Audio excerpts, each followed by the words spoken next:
ये हिंदू महासभा और मुस्लिम लीग की जुगलबंदी से पार्टीशन हुआ है। आग लगा दीजिए इस किताब को, अगर ये सब नहीं लिखा है तो। मुखबिरी करते हुए उन्होंने अपने 25 साल उस वक्त के गुजारे और उस मुखबिरी में जुगलबंदी और की मुस्लिम लीग के साथ, जिन्ना के साथ। हम गूगल करके देख रहे हैं कि हमारा प्रधानमंत्री कोई डोनाल्ड ट्रंप तो नहीं बन गया, मालूम पड़ा नहीं बना। तो अब भी डोनाल्ड ट्रंप हमें बता रहे हैं प्रधानमंत्री मोदी हैं, सलाह राहुल गांधी की चलती है। पूरे विश्व में भारत के प्रधानमंत्री की छवि मिट्टी में मिल चुकी है। आज प्रधानमंत्री एक लेम डक प्राइम मिनिस्टर हैं। हल्की सी हवा चलेगी, चरमरा के ये सरकार गिर जाएगी। नहीं। पार्टीशन के इतिहास में 1938 बहुत महत्वपूर्ण तारीख है। आप पूछिए क्यों है महत्वपूर्ण? तो गुजरात में साबरमती के किनारे हिंदू महासभा का राष्ट्रीय अधिवेशन हुआ था, जिसमें यह स्पष्ट तौर पे कहा गया था कि हिंदू और मुसलमान एक देश में नहीं रह सकते। 1938। आइए आगे 1940, क्या यह है मॉड्यूल में? 1940 में इसी जुगलबंदी को आगे बढ़ाते हुए लाहौर अधिवेशन में, मुस्लिम लीग के लाहौर अधिवेशन में जिन्ना ने यही बात दोहराई थी। 1938 में सबसे पहले हिंदू महासभा ने यह बात रखी थी, 1940 में जिन्ना ने वो बात दोहराई थी। अब आइए 1942 में, मैं दावे के साथ कह सकता हूं कि यह तारीख भी नहीं लिखी होगी, है क्या? 1942 में क्या हुआ था ये लिखा है। अलायंस की सरकार बनी थी, लिखा है। हिंदू महासभा और मुस्लिम लीग की सरकार बनी थी। जब भारत छोड़ो आंदोलन का आह्वान हुआ, कांग्रेस ने तमाम प्रोविंशियल असेंबली से इस्तीफा दिया सड़क पर उतरने के लिए। उस वक्त हिंदू महासभा और मुस्लिम लीग ने गठजोड़ किया, गठबंधन किया, सरकारें बनाई, एनडब्ल्यूएफपी में, बंगाल में, सिंध में, और सिंध असेंबली में पार्टीशन का प्रस्ताव पारित हुआ। गठबंधन की सरकार थी, हिंदू महासभा और मुस्लिम लीग की। लिखा है क्या उस मॉड्यूल में, एनसीईआरटी में? आग लगा दीजिए इस किताब को, अगर यह सब नहीं लिखा है तो। यह है हकीकत।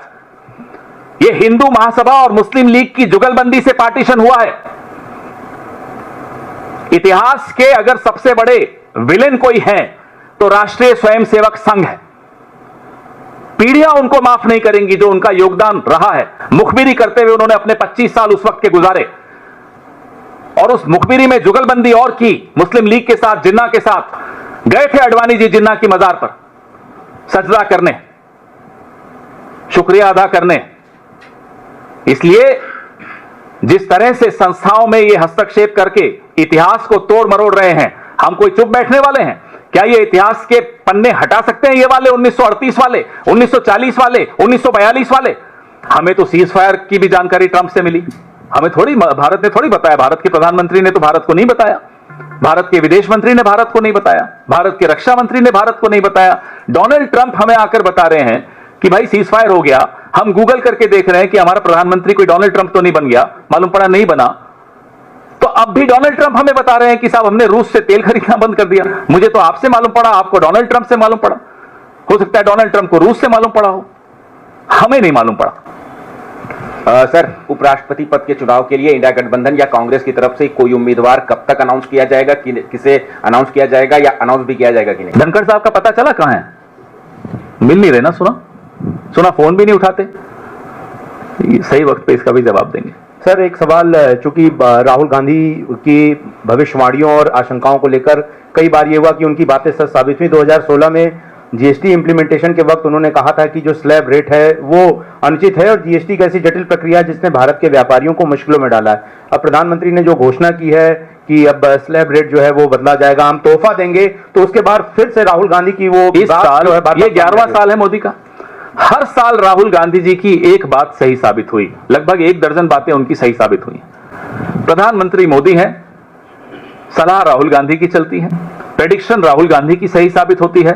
ये किस तरह की सरकार चला रहे हो? और अब इतने दबाव में आ गए हैं कि अब राहुल गांधी जी जो कहेंगे, कांग्रेस पार्टी जो कहेगी, विपक्ष जो कहेगा, ये लागू करेंगे। इतने हिले हुए हैं ये लोग आज की तारीख, क्योंकि इनकी चोरी रंगे हाथों ये पकड़े गए। विदेश नीति में फ्लॉप, आंतरिक सुरक्षा में फ्लॉप, अर्थव्यवस्था में फ्लॉप, सरेआम।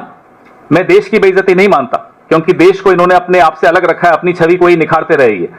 पूरे विश्व में भारत के प्रधानमंत्री की छवि मिट्टी में मिल चुकी है। आज प्रधानमंत्री एक लेम डक प्राइम मिनिस्टर हैं। हल्की सी हवा चलेगी, चरमरा के ये सरकार गिर जाएगी। और अब आंधी आ रही है, हवा तो बहुत पुरानी बात हो गई। प्रधानमंत्री ने कल आरएसएस को एनजीओ बताया, बड़ी तारीफ की, उसको लेकर कहां है रजिस्ट्रेशन सर्टिफिकेट? दिखाइए। एनजीओ का तो रजिस्ट्रेशन सर्टिफिकेट होता है, दिखाइए कहां है खाते उनके, दिखाइए। भगवान इस समाज और इस देश को ऐसे एनजीओ से बचाए जिसने पहले 25 साल मुखबिरी करते हुए गुजारे, अगले 25 साल तिरंगे और संविधान का अपमान करते हुए गुजारे, उसके अगले 25 साल मंदिर और मस्जिद को लड़ाने में बिता दिए, 25 साल मंदिर और मस्जिद को लड़ाने में बिता दिए, और अब पिछले 25 साल दलितों, आदिवासियों, वंचितों, अल्पसंख्यकों, पिछड़ों के हक छीनने में निकाले। ऐसे एनजीओ को जितनी जल्दी हो सके बंद हो जाना चाहिए। साजिश करने वाले बाज नहीं आएंगे, वो वोट चुराने की कोशिश करेंगे, वो वोट छीनने की कोशिश करेंगे, वो हमारे और आपके हक छीनने की कोशिश करेंगे। मैं तो चुनाव आयोग के अधिकारियों से भी आग्रह करूंगा, आपकी लंबी नौकरी है, किसी एक राजनीतिक दल के दबाव में इतने भी ना आ जाए कि आपकी नौकरी खराब हो जाए, आपके घर में आपकी अगली पीढ़ी आपको सवालिया दृष्टि से देखे, साहब क्या कर रहे हो आप।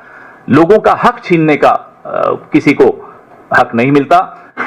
खास तौर पे वोट के अधिकार को कैसे बचा के रखें, क्योंकि वोट का अधिकार तो पहला हमला है जो छीनने का, उसके बाद आपके जीवन का अधिकार, आपके अस्तित्व का अधिकार, आपकी पहचान, आपके लाभ योजनाओं से जो मिलते हैं वो तमाम पर एक हमला बोला जा रहा है। उसको रोकने के लिए हमारे तमाम नेता संपर्क साधेंगे आम नागरिकों से, वोटरों से, लोगों से।